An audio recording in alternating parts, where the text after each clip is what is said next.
ప్రభుకే మహిమ కలుగును గాక.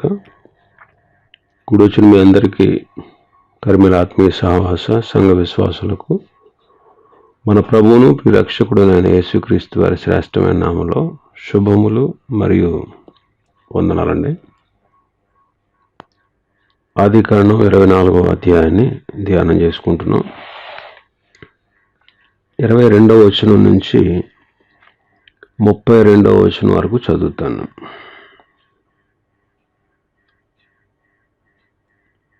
ఒంటెలు త్రాగుటైన తరువాత ఆ మనుష్యుడు అరతులము ఎత్తుగల బంగారు ముక్కు కమ్మిని, ఆమె చేతులకు 10 తులముల ఎత్తుగల 2 బంగారు కడియములను తీసి, నీవు ఎవని కుమార్తెవు? దయచేసి నాతో చెప్పుము. నీ తండ్రి ఇంట మేము ఈ రాత్రి బస చేయుటకు స్థలమున్నదా అని అడిగాను. అందుకు ఆమె, నేను నాహోరుకు మిల్కా కనిన కుమారుడగు బెతూయేలు కుమార్తెనను. మరియు ఆమె, మా యొద్ద చాలా గడ్డియు మేతయు రాత్రి బస చేయుటకు స్థలమును ఉన్నవనగా, ఆ మనుష్యుడు తన తల వంచి యెహోవాకు మ్రొక్కి, అబ్రహామును నా యజమానుని దేవుడని యెహోవా స్తుతింపబడునుగాక.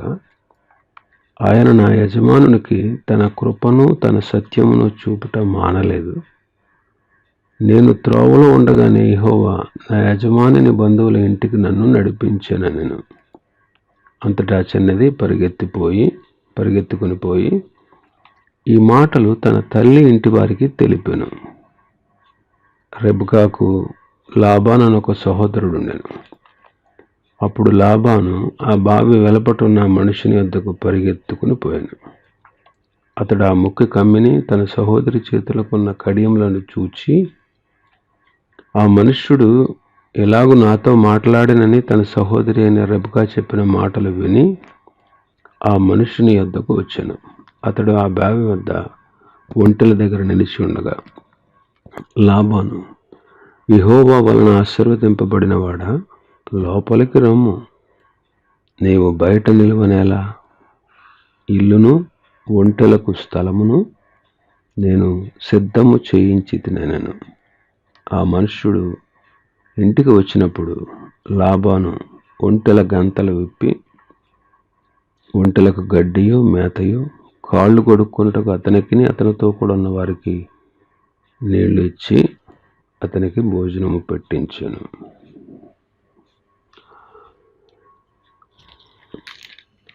ఆ మనుష్యుడు ఎలియాజరు రెబెకాకు అరతులము ఎత్తుగల బంగారు ముక్కు కమ్మిని, ఆమె చేతులకు 10 తులముల ఎత్తుగల 2 బంగారు కడియములను తీసి ఇచ్చాడు. ఎలియాజరు పరిశుద్ధాత్మకు, రెబెకా సంఘానికి, అబ్రహాము తండ్రి అయిన దేవునికి, ఇస్సాకు కుమారుడైన యేసుక్రీస్తుకు సాదృశ్యంగా ఉన్నారు అని మనం ఈ అధ్యాయాన్ని ప్రారంభంలో చెప్పుకుంటూ వస్తున్నాం. ఆ దృష్టితో మనం మన ఆధ్యాత్మిక జీవితానికి ఈ అధ్యాయంలోని విషయాలను అన్వయించుకుని మనం ఈ వాక్యాన్ని మన జీవితాలకు అన్వయించుకుని అర్థం చేసుకోవాలి. ఆ మనుషుడు అరతులం ఎత్తుగల బంగారు ముక్కు కమ్మిని రెబెకాకు ఇచ్చాడు. ముక్కు అనేది శ్వాసకి, ప్రాణవాయువును తీసుకోవడానికి సాదృశ్యం. యాక్చువల్గా ముక్కుతో శ్వాస తీసుకుంటాం, ప్రాణవాయువు ముక్కులోంచి అందుతుంది. అందుకే మనిషి బ్రతుకుతాడు, లేకపోతే మనిషి చనిపోతాడు. అంటే దీని అర్థం ఏంటంటే, రెబెకా ఇస్సాకు కొరకు జీవించాలి అని దీని అర్థం. రెబెకా ఇస్సాకు కొరకే జీవించాలి. ఎందుకంటే యేసుక్రీస్తు ప్రభువే మనకు నిత్య జీవం ఇచ్చేవాడు. యేసుక్రీస్తు ప్రభు ఇచ్చేటువంటి జీవం పరిశుద్ధాత్మ ద్వారా మనకు అనుగ్రహించబడింది. అందుకే రోమపత్రిక 8వ అధ్యాయం అంటాడు, క్రీస్తు యేసునందు జీవమునిచ్చు ఆత్మ యొక్క నియమము అంటాడు. యేసుక్రీస్తులో మనకు జీవం ఉంది. ఆ జీవాన్ని ఆత్మ ద్వారా ఆ ప్రభువు మనకి అనుగ్రహిస్తున్నాడు. ఎప్పుడైతే ఒక వ్యక్తిలోనికి పరిశుద్ధాత్ముడు ప్రవేశిస్తాడో యేసుక్రీస్తులో ఉన్నటువంటి జీవాన్ని మనలోనికి ఆయన తీసుకొస్తాడు. అందుకే మనం కొనబడ్డాం, విలువ పెట్టి కొనబడ్డాం. యేసుక్రీస్తు ప్రభు ఎందుకు వచ్చారు? మనుష్య కుమారుడు పరిచారము చేయించుకొనుటకు రాలేదు గాని పరిచారము చేయుటకు అనేకులకు ప్రతిగా విమోచన క్రయధనముగా తన ప్రాణమునిచ్చుటకు వచ్చాడు. మార్కు సువార్త 10వ అధ్యాయం 45వ వచనంలో ఉంటుంది అన్నమాట. కొరింథీయులకు రాసిన మొదటి పత్రిక 6వ అధ్యాయంలో ఇంకొక మాట ఉంటుంది. 6వ అధ్యాయం 19-20. మీ దేహము దేవుని వలన మీకు అనుగ్రహింపబడి మీలోనున్న పరిశుద్ధాత్మకు ఆలయమై ఉన్నదని మీరు ఎరగరా? మీరు విలువ పెట్టి కొనబడిన వారు. మీరు విలువ పెట్టి కొనబడ్డారు. కాబట్టి మీ దేహములతో దేవుణ్ణి ఘనపరచాలి, మహిమపరచాలి అంటాడు. కాబట్టి మనం కొనబడ్డాం. ప్రభు మనల్ని తన స్వరక్తం ఇచ్చి సంపాదించాడు. విలువ పెట్టి కొనబడ్డాం. విలువ పెట్టి కొనబడ్డాం. అందుకే కొరింథీయులకు రాసిన 2వ పత్రికలో అంటాడు, 2వ పత్రిక 5వ అధ్యాయం 14-15 వచనాలు. కొరింథీయులకు రాసిన 2వ పత్రిక 5వ అధ్యాయం 14-15 వచనాలు. క్రీస్తు ప్రేమ మమ్మను బలవంతము చేయుచున్నది. ఎలాగనగా అందరి కొరకు ఒకడు మృతి పొందెను గనుక అందరూ మృతి పొందరనియు, జీవించే వారికి మీదట తమ కొరకు కాక తమ నిమిత్తము మృతి పొంది తిరిగి లేచిన వాని కొరకే జీవించుటకు ఆయన అందరి కొరకు మృతి పొందెనని నిశ్చయించుకొనుచున్నాము. జీవించేవాళ్ళు ఇక మీదట తమ కొరకు కాక తమ కొరకు ప్రాణం పెట్టి తిరిగి లేచినటువంటి యేసుక్రీస్తు కొరకే జీవించాలి. అందుకే ఆయన మనందరి కోసం ప్రాణాన్ని పెట్టి తన రక్తాన్ని వెలగా ఇచ్చి మనల్ని కొనుక్కున్నాడు. కాబట్టి ఇక్కడ రెబెకా ప్రదానం చేయబడడాన్ని చూస్తా ఉన్నాం. ఆమెకు అరతులము ఎత్తుగల ముక్కు, బంగారు ముక్కు కమ్మినిచ్చాడు. ఇంకా చేతులకు కడియాలు పెట్టాడంట. చేతులకు 10 తులముల ఎత్తుగల 2 బంగారు కడియాలు. చేతులు పని కొరకు పని చేస్తాం చేతులతో, అంటే పరిచర్యకు సూచన అన్నమాట. ఇది మొదలుకొని ఆమె ఇస్సాకు కొరకు పరిచర్య చేయాలి. ఎంతవరకు ఆమె తల్లిదండ్రుల కొరకు, రక్త సంబంధుల కొరకు పనిచేసింది. ఇక నుంచి ఇస్సాకు పరిచర్యలో ఉండాలి ఆమె. ఇస్సాకు అంటే ప్రభువైన యేసుక్రీస్తుకు సాదృశ్యం. రోమాపత్రికలో పౌలు గారు అంటాడు, రోమాపత్రిక 6వ అధ్యాయం, రోమాపత్రిక 6, 19వ వచనాన్ని చదువుతాను. 18. పాపము నుండి విడిపింపబడి నీతికి దాసులయ్యారు, అందుకు దేవునికి స్తోత్రం. మీ శరీర బలహీనతను బట్టి మనుష్య రీతిగా నేను మాట్లాడుతున్నాను. ఏంటంటే, అక్రమము చేయడానికి మీరు మీ అవయవాల్ని ఒకప్పుడు అపవిత్రతకి, అక్రమానికి దాసులుగా అప్పగించారు కదా. అలాగే ఇప్పుడు పరిశుద్ధత కలగడానికి మీ అవయవాల్ని నీతికి దాసులుగా అప్పగించండి.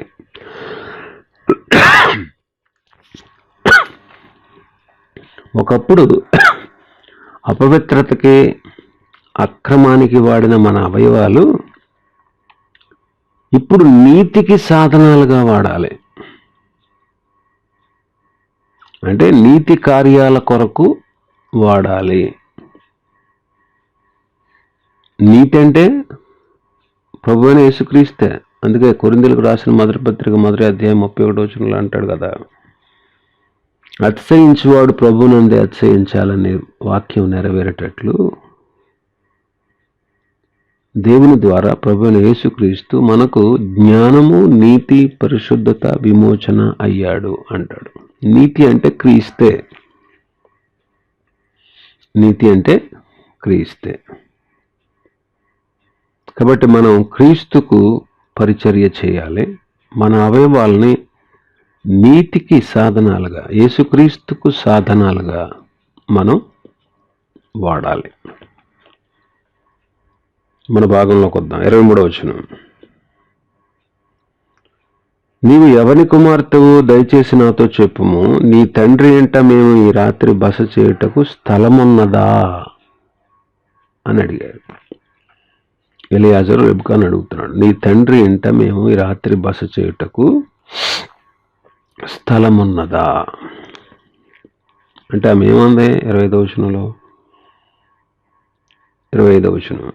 ఆమె, మా యొద్ద చాలా గడ్డియు మేతయు రాత్రి బస చేయుటకు స్థలమును ఉన్నవనగా.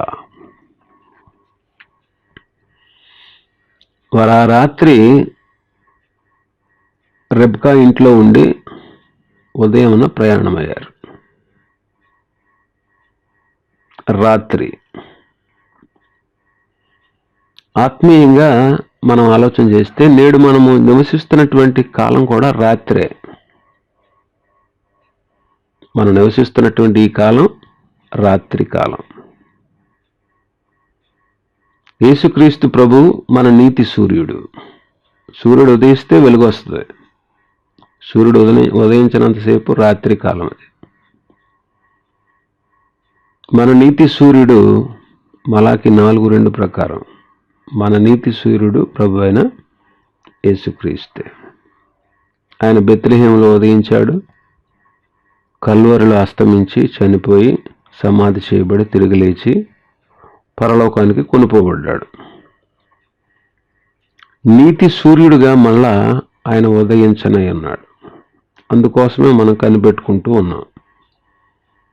ఆ ప్రభువు తిరిగి వచ్చే వరకు ఈ మధ్యకాలాన్ని రాత్రి కాలము అని యేసు ప్రభు చెప్పారు. అపొస్తలుడైన పౌలు కూడా చెబుతున్నాడు. మార్కు సువార్త 13వ అధ్యాయం. మార్కు సువార్త 13వ అధ్యాయం 34-35 వచనాలు చదువుతాను. ఒక మనుషుడు తన దాసులకు అధికారం ఇచ్చి ప్రతి వానికి వాని పని నియమించి మెలకువగా ఉండుమని ద్వారపాలకునికి ఆజ్ఞాపించి ఇల్లు విడిచి దేశాంతరము పోయినట్టే ఆ కాలము అంటే ఈ కాలం ఉంటుంది. దేశాంతరం వెళ్ళినటువంటి ఇంటి యజమానుడు ప్రొద్దుగుంకి వస్తాడో, అర్ధరాత్రి వస్తాడో, కోడి కూయినప్పుడు వస్తాడో, తెల్లవారినప్పుడు వస్తాడో, ఎప్పుడు వస్తాడో మీకు తెలియదు. ఆయన అకస్మాత్తుగా వచ్చి మీరు నిద్రపోచుండుట చూచునేమో గనుక మెలకువగా ఉండుడి. నేను మీతో చెప్పుచున్నది అందరితోనూ చెప్పుచున్నాను, మెలకువగా ఉండండి. ఇంటి యజమానుడు ఎవరు? ప్రభువైన అయిన యేసుక్రీస్తు.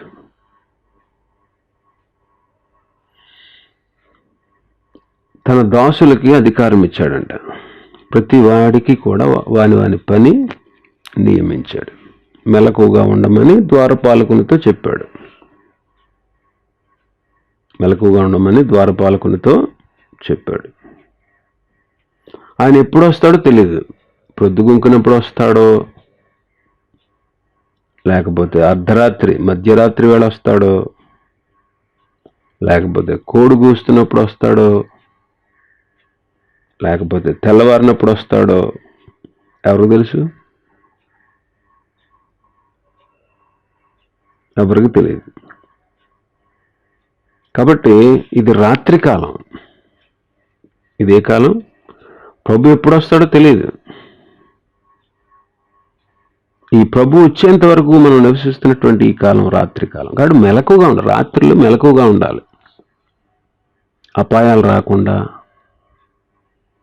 నష్టం కలగకుండా జాగ్రత్తగా ఉండాలి, మెలకుగా ఉండాలి. రాత్రికాలం ఇది. కాబట్టి భక్తి విశ్వాసాల్లో మనం మెలకువ కలిగి ఉండాలి. ఇది రాత్రికాలం. ఇంకా రోమీలకు రాసిన పత్రికలో పౌలు గారు చెప్తాడు.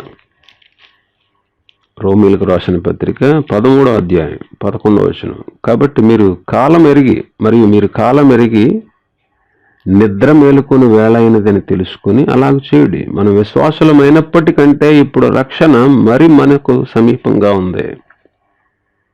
రాత్రి చాలా గడిచిపోయింది, పగలు సమీపంగా ఉంది. కాబట్టి మనం అంధకార క్రియలు విసర్జించి తేజస్ సంబంధమైన యుద్ధోపకరణములు ధరించుకుందాము. అంధకార క్రియలు విసర్జించి తేజస్ సంబంధమైన యుద్ధోపకరణాలు ధరించుకుందాం. అల్లరితో కూడిన ఆటపాటలైన, మొత్తైన లేక కామ విలాసములనైనను, పోకిరి చేష్టలైన లేక, కలహమైన మత్సరమైన లేక, పగటియందు నడుచుకున్నట్టు మర్యాదగా నడుచుకుందు. చివరికి మన ప్రభువైన యేసుక్రీస్తును ధరించుకుని శరీరేచ్ఛలను నెరవేర్చుకున్నట్టుకు శరీర విషయమే ఆలోచన చేసుకోకండి. క్రీస్తుని ధరించుకోండి. శారీరక విషయాల గురించి ఆలోచించకండి. శరీరం యొక్క ఇచ్ఛలు నెరవేర్చుకోవడానికి శరీర విషయమైన ఆలోచనకు వద్దు మనకి అంటాడు. కాబట్టి వేళయింది, నిద్ర మేలుకుందాం, కాలాన్ని తెలుసుకుందాం. రాత్రి చాలా గడిచిపోయింది, పగలు సమీపంగా ఉంది. ప్రభు త్వరగా రాబోతున్నాడు. కాబట్టి మనం అంధకార క్రియలు విసర్జించాలి. చీకటి సంబంధమైనటువంటి పనులు, చీకటిలో పాపం జరుగుతుందండి. పాపపు కార్యాలు మనం ఏం చేయాలి? తీసేసుకోవాలి. తేజస్ సంబంధమైన యుద్ధోపకరణాలు ధరించుకోవాలి. అల్లరితో కూడిన ఆటపాటలు కానీ, మొత్తు కానీ, కామ విలాసాలు కానీ, పోకిరి చేష్టలు కానీ, కలహము కానీ, మత్సరము కానీ లేకుండా పగలు ఎంత మర్యాదగా నడుచుకుంటామో, పగలంటే అందరూ ఉన్నప్పుడు ఎంత మర్యాదగా నడుచుకుంటాము, అందరూ ఉన్నప్పుడు ఎంత జాగ్రత్తగా ఉంటాము, ఏమనుకుంటారో మన గురించి అని. ఎవరు లేనప్పుడు మన ఇష్టానుసారంగా ఉంటాం. అంటే పగటి యందు నడుచుకున్నట్టు మర్యాదగా నడుచుకోవాలి. రాత్రులు ఎవరు చూడరు కాబట్టి మన ఇష్టానుసారమైన పనులు చేస్తాం. పగలేమో అందరూ చూస్తారు కాబట్టి, అందరూ ఉంటారు కాబట్టి, అందరూ చూస్తూ ఉండగా ఏ పాప పని చేయలేం కాబట్టి జాగ్రత్త పడతాం. రాత్రులు ఎవరు చూడరు కాబట్టి మన ఇష్టానుసారంగా ప్రవర్తిస్తాం.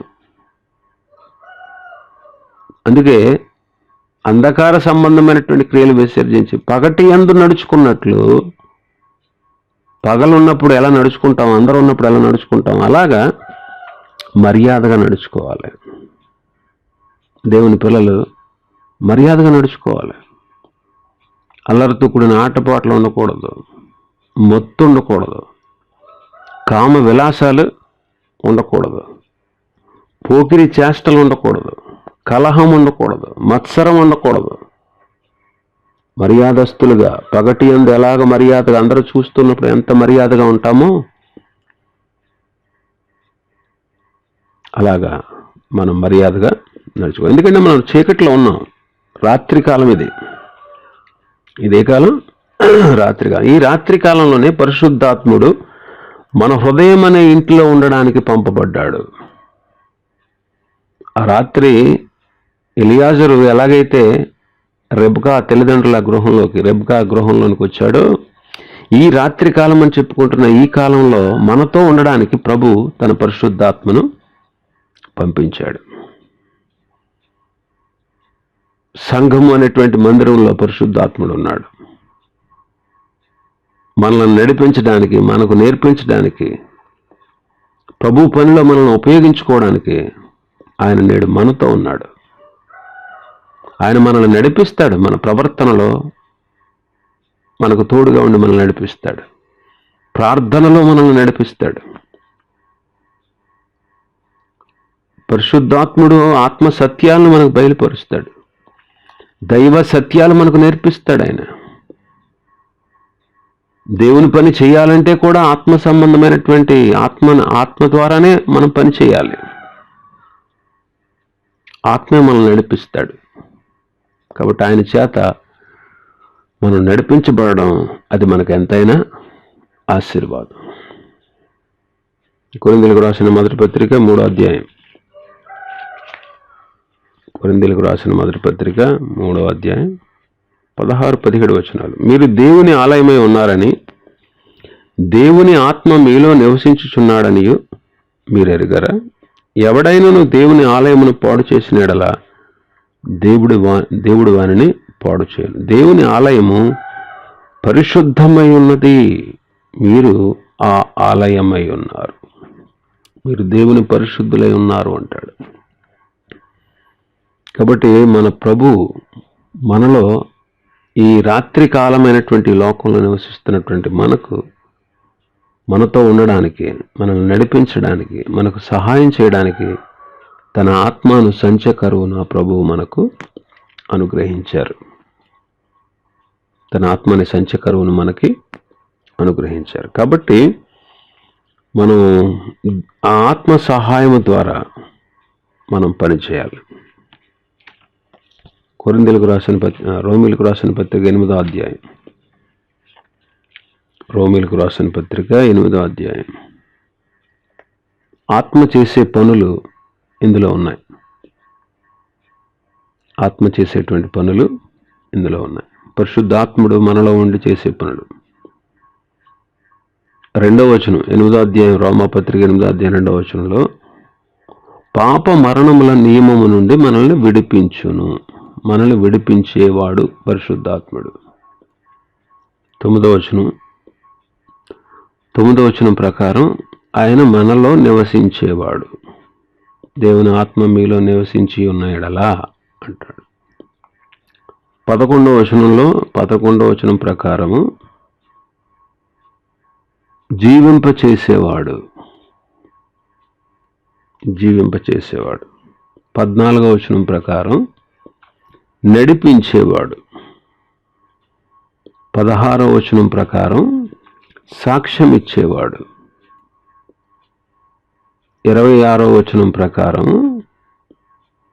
మీరు చదువుకోండి అని రాసుకోండి అవసరమైతే, ఎలాగో మనం యుక్తంగా ప్రార్థన చేయాలో మనకు తెలియదు, ఉచ్చరింప శక్యము కాని మూలుగులతో ఆ ఆత్మ తానే మన పక్షముగా విజ్ఞాపనము చేయుచున్నాడు. మన బలహీనతలను చూసి సహాయం చేస్తాడు. మన తరపున ఆయన విజ్ఞాపన చేస్తాడు. ఇంకా మనం చాలా కార్యాలు, ఆత్మకార్యాలు చూస్తాం.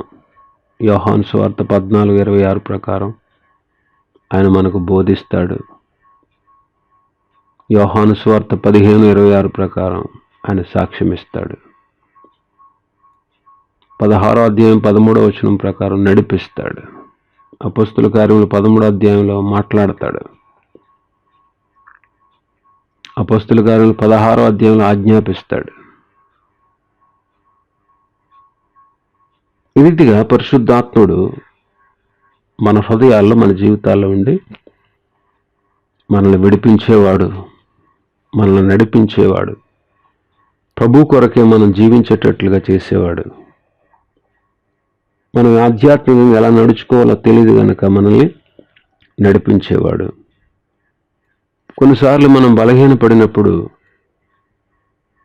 మన పక్షాన మనకి సాక్ష్యం ఇచ్చేవాడు. నువ్వు దేవుని బిడ్డవు, ప్రభు నిన్ను క్షమించాడు, నువ్వు దేవుని రాజ్య వారసుడు, నువ్వు ఆయన ప్రజగా ఉన్నావు, ఆయన నిన్ను క్షమించాడు అని మనకు సాక్ష్యం ఇవ్వడానికి,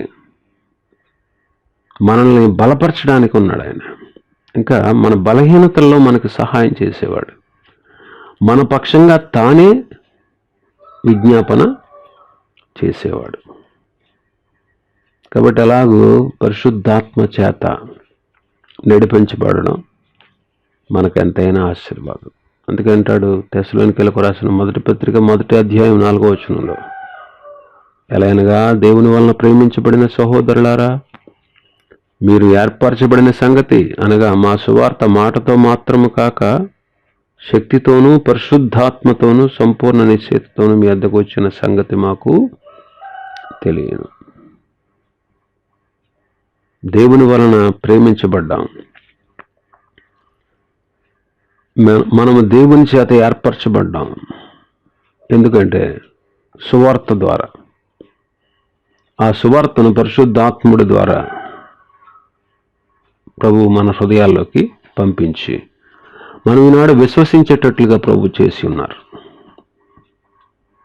కాబట్టి ఆ రీతిగా దేవుని ఆత్మ చేత మనం నడిపించబడాలి. కాబట్టి ఈ రాత్రి బస చేయటానికి స్థలం ఉన్నదా అని అడుగుతున్నాడు. ఇది రాత్రి కాలం, పరిశుద్ధాత్ముడు మనలో నివసించే కాలం, నీతి సూర్యుడు ఉదయించబోతున్నటువంటి కాలం. కాబట్టి రాత్రి అనే ఈ లోకంలో మనం నివసిస్తున్నటువంటి మనం ఈ లోక సంబంధమైన శరీర ఇచ్చలకు చోటు ఇవ్వకుండా, తావివ్వకుండా ప్రభు కొరకు జీవిస్తూ మన అవయవాలు నీతికి సాధనంగా అప్పగిస్తూ ప్రభు బిడ్డలుగా మనం జీవించాలి. ఇంకా మేముంది 25వ వచనంలో, మా యొద్ద చాలా గడ్డియు మేత బస చేయడానికి స్థలం ఉన్నది. ఈ రాత్రి బస చేయడానికి స్థలం ఉందా అని అడిగితే ఆమె ఈ ఆన్సర్ చెప్తుంది. ఎలియాజరుకు రెబకా ఇంటిలో అన్నీ సమృద్ధిగా ఉన్నాయి, సంతృప్తిగా ఉన్నాయి. ఆలోచన చేయండి. పరిశుద్ధాత్ముడు మన హృదయాల్లో నివసిస్తున్నటువంటి ఈ కాలంలో మనలో ఆయన పరిశుద్ధాత్ముడు మనలో ఉంటున్నాడు కాబట్టి ఆయన మనం సంతృప్తి కలిగించేవారుగా ఉండాలి. ఆయనకు మనం సంతోషాన్ని కలిగించాలి. పరిశుద్ధాత్మని గురించి చెప్పుకున్నాం. మనం ఆత్మను ఆర్పకూడదు, దుఃఖపరచకూడదు అని చాలా విషయాలు పరిశుద్ధాత్ముడు అనే అంశం గురించి మనం బోధించుకున్నప్పుడు ఆ మెసేజ్ల్లో పరిశుద్ధాత్మను ఏ రీతిగా దుఃఖపరచకూడదు, ఏ రీతిగా ఆర్పకూడదు అనే విషయాలు, అనే సంగతులు, చాలా సంగతులు మనం నేర్చుకున్నాం. పరిశుద్ధాత్ముడు అనే ఆ టైటిల్ మీద చాలా వర్తమానాలు మన యూట్యూబ్ ఛానల్లో ఉన్నాయి. కావాలంటే చదవండి, అవి వినండి. ఎఫెసీ పత్రికలు అంటాడు 4వ అధ్యాయం 30వ వచనంలో, దేవుని పరిశుద్ధాత్మను దుఃఖపరచకుడి, విమోచన దినం వరకు ఆయన యందు మీరు ముద్రింపబడి ఉన్నారు. పరిశుద్ధాత్మను దుఃఖపరిచే కార్యాలు ఏంటో మనం చెప్పుకున్నాం ఆ భాగం ద్వారా. పరిశుద్ధాత్మను దుఃఖపరిచే కార్యాలు, పరిశుద్ధాత్మను దుఃఖపరిచే కార్యాలు ఏంటి? అబద్ధం, సత్యం మాట్లాడకపోవడం, కోపం, అపవాదికి చోటివ్వడం,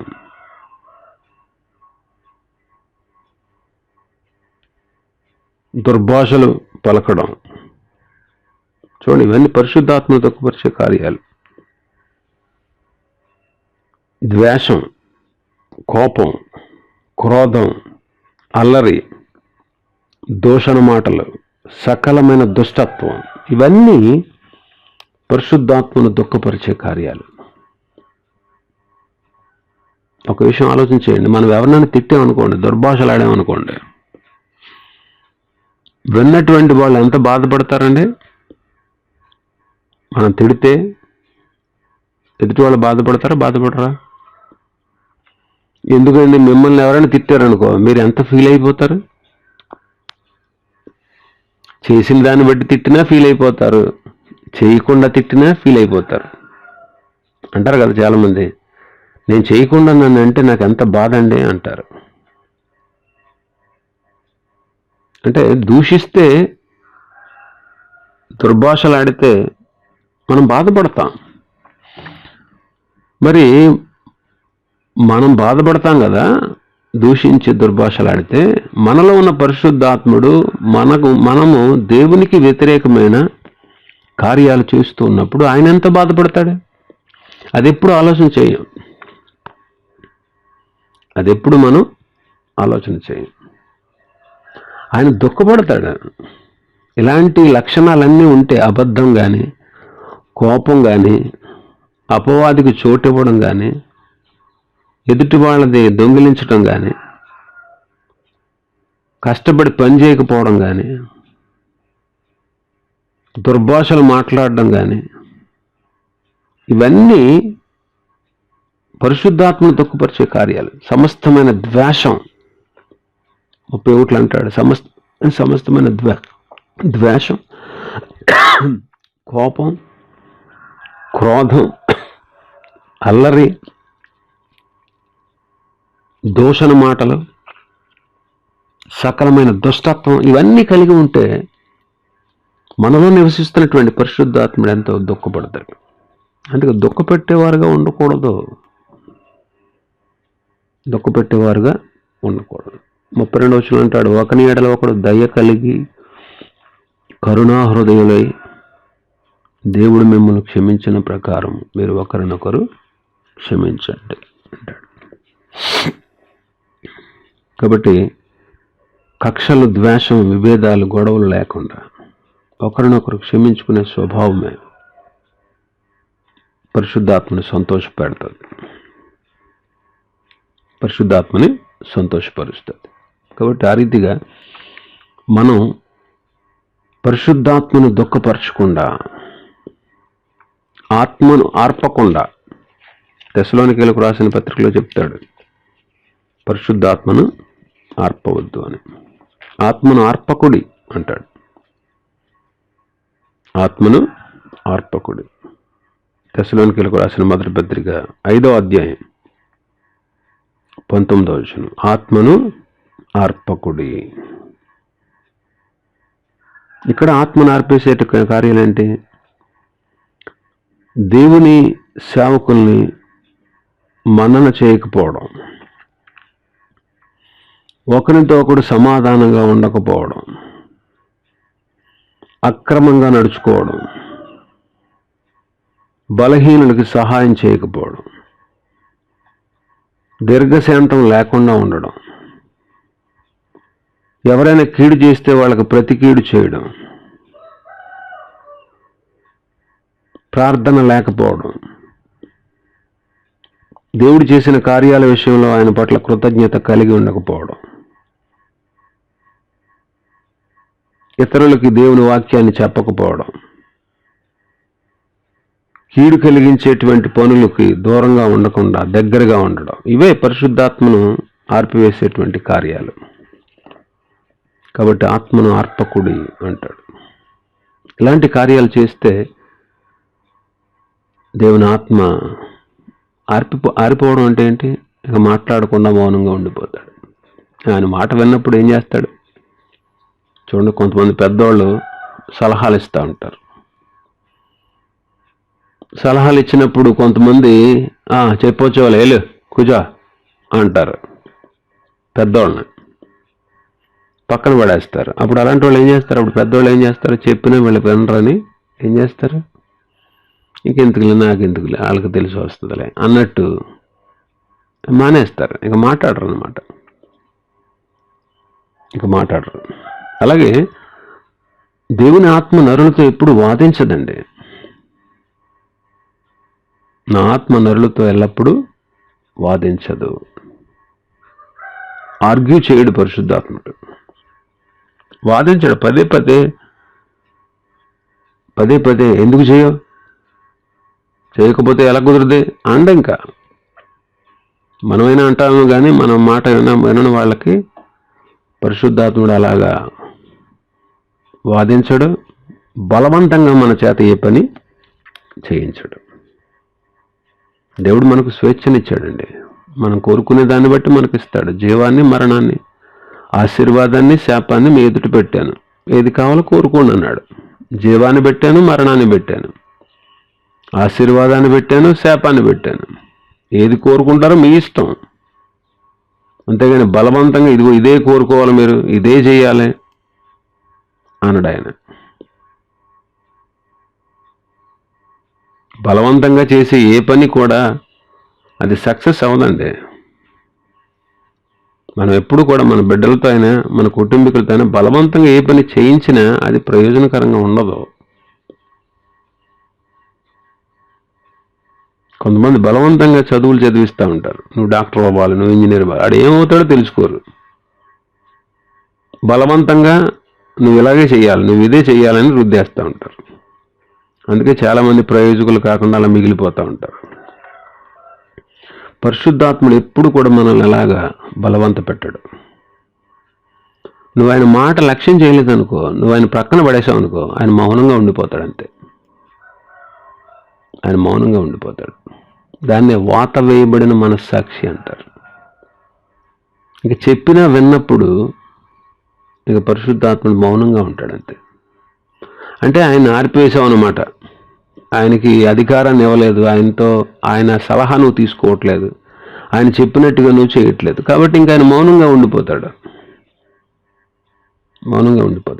చెప్పి మౌనంగా ఉండిపోతాడు.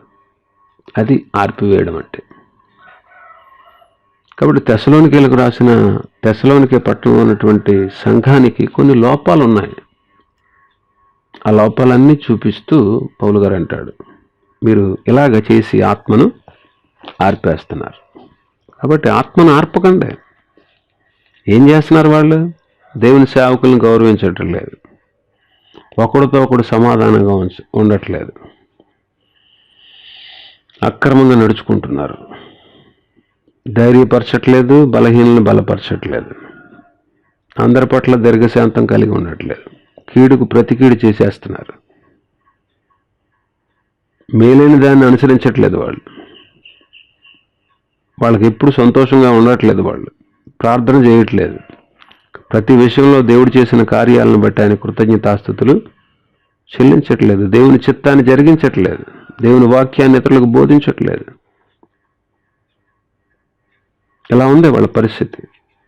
అందుకే అవన్నీ సరిచేస్తూ పౌలు గారు మీరు ఇలా ఉండొద్దు అని చెబుతూ పరిశుద్ధాత్మను ఆర్పకండి అంటాడు, ఆత్మను ఆర్పకండి అంటాడు. కాబట్టి ఆ రాత్రి బస చేయడానికి స్థలం ఉందా అని అడిగితే మా ఇంట్లో చాలా స్థలం, గడ్డి ఉంది, మేత ఉందని చెప్పింది. ఎలియాజర్కి రెబ్కా ఇంట్లో సమృద్ధి ఉంది, సంతృప్తి ఉంది. ఎప్పుడైతే పరిశుద్ధాత్మని మనం దుఃఖపరచకుండా, ఆర్పివేయకుండా ఆయన ఆధీనంలో ఉండి నడుచుకుంటామో ఆయన మనల్ని మేలైన మార్గంలో నడిపిస్తాడు. ఆయన మనల్ని ప్రభువుకి దగ్గర చేస్తాడు. ఆ పరిశుద్ధాత్ముడు మనల్ని సర్వసత్యంలోనికి నడిపిస్తాడు.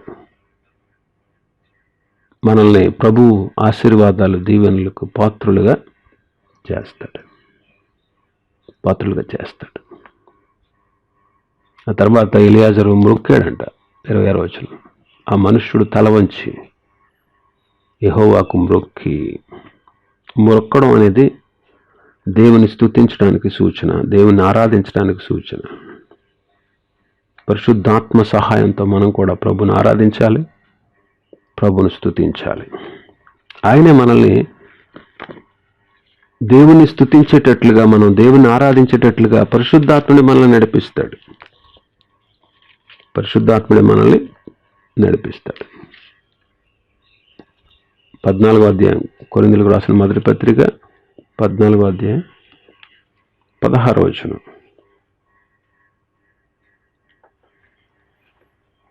15-16 చదువుతాను. కాబట్టి ఆత్మతో ప్రార్థన చేద్దాం, మనసుతో ప్రార్థన చేద్దాం. ఆత్మతో పాడుదును, మనసుతో పాడుదును.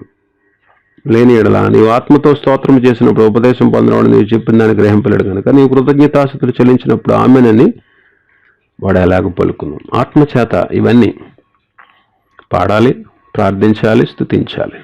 పరిశుద్ధాత్ముడు మనలో ఉన్నప్పుడు మనం ఈ కార్యాల్లో ఆసక్తి కలిగి ఉంటాం.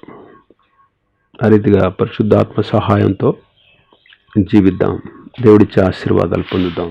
దేవుడి మాటలు మన వెనుకిడిలో ఆశీర్వదించును గాక. ఆమేన్.